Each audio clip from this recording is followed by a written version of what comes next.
She said, maybe you should step your game up after flirting with another guy.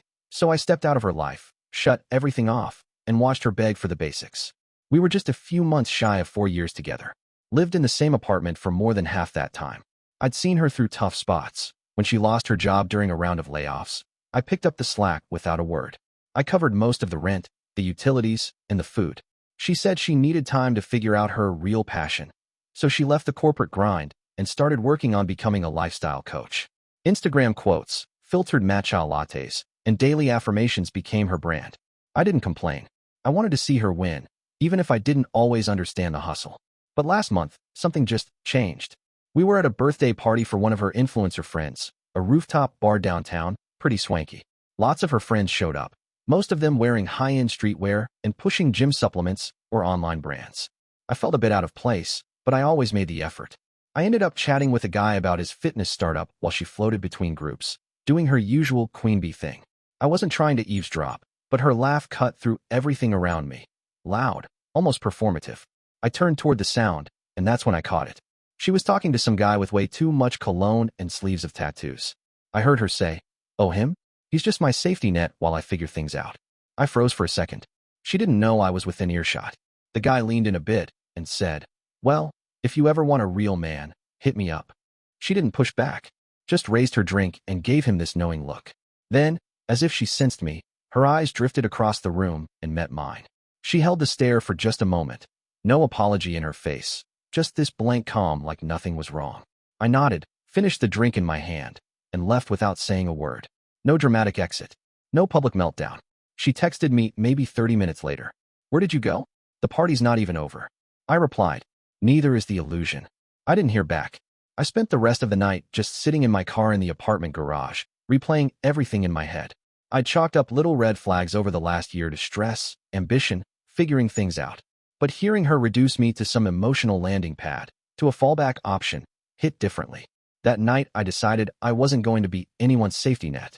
You want to see what life looks like without the just-in-case guy? Let me show you. I didn't sleep much. Instead, I started planning. Calmly. Methodically. The next day, while she was still in bed nursing her hangover and probably uploading party photos, I started making quiet changes. Not out of anger. Just clarity. She'd always said she didn't need anyone to support her, that she could thrive on her own terms. Well, this would be her chance. That Sunday morning, the air in our apartment felt different, still and heavy, like something was about to shift. She was still asleep when I got up. I didn't make coffee, didn't scroll my phone like usual. Instead, I opened my laptop and started going through accounts, one by one.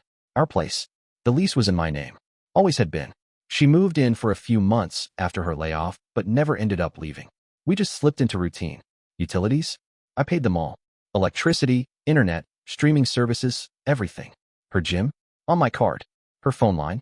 Added to my family plan when her old carrier dropped her after missed payments. Even her car insurance ran through my bank account. I hadn't realized just how much I was covering until I started ticking things off. It wasn't about punishing her. It was about clarity. She made it clear I was just background support while she chased bigger things. I wasn't going to prop up that narrative anymore. By Sunday evening, I'd done the following. Removed her from the family phone plan. Her service would cut in 3 days. Canceled her gym membership. Revoked her as an authorized user on my bank account. Scheduled our internet service to end next week. Changed passwords to all streaming platforms. Removed her access to Amazon Prime, Spotify, and Uber One. And finally, I wrote out a 30-day legal notice for her to vacate the apartment, standard tenant law in our state. Printed it out, added a list of all the accounts I had shut down, and slipped the envelope on the kitchen table. I didn't leave a dramatic note. Just one line at the end of the letter. "You call me a safety net. I've decided not to catch you anymore." She came home Monday night humming to herself, carrying bags from Whole Foods.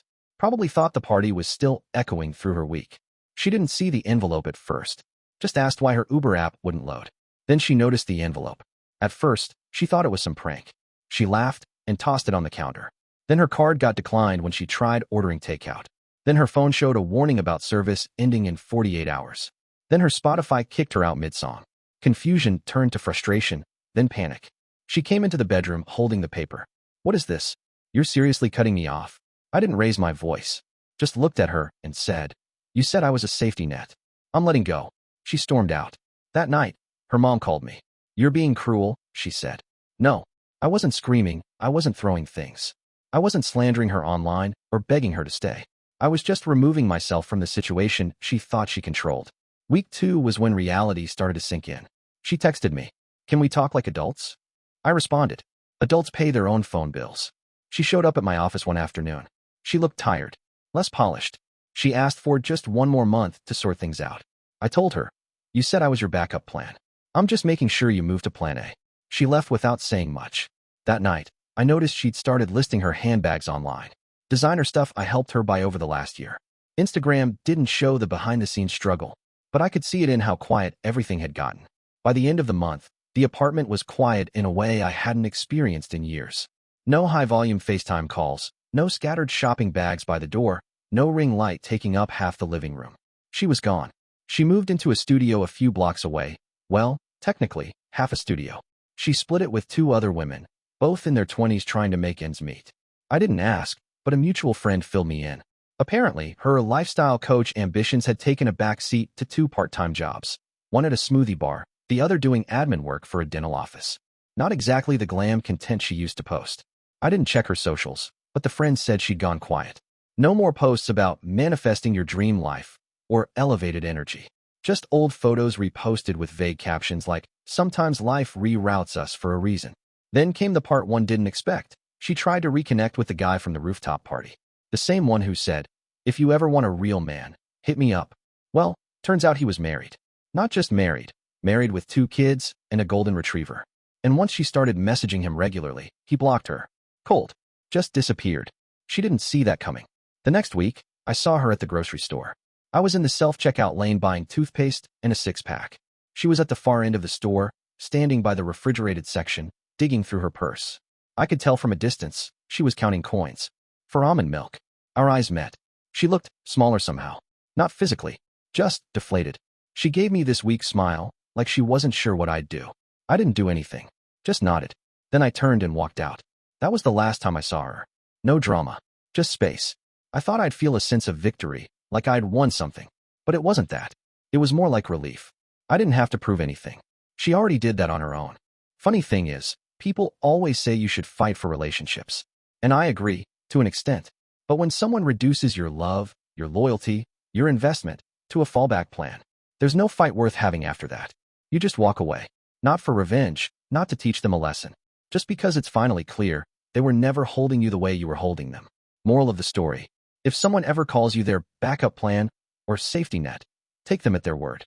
Because safety nets get pulled too. I wasn't her net. I was the whole damn trampoline. And she didn't realize it until the bounce was gone. No loud exits. No dramatic posts. Just letting people deal with the weight of their own choices.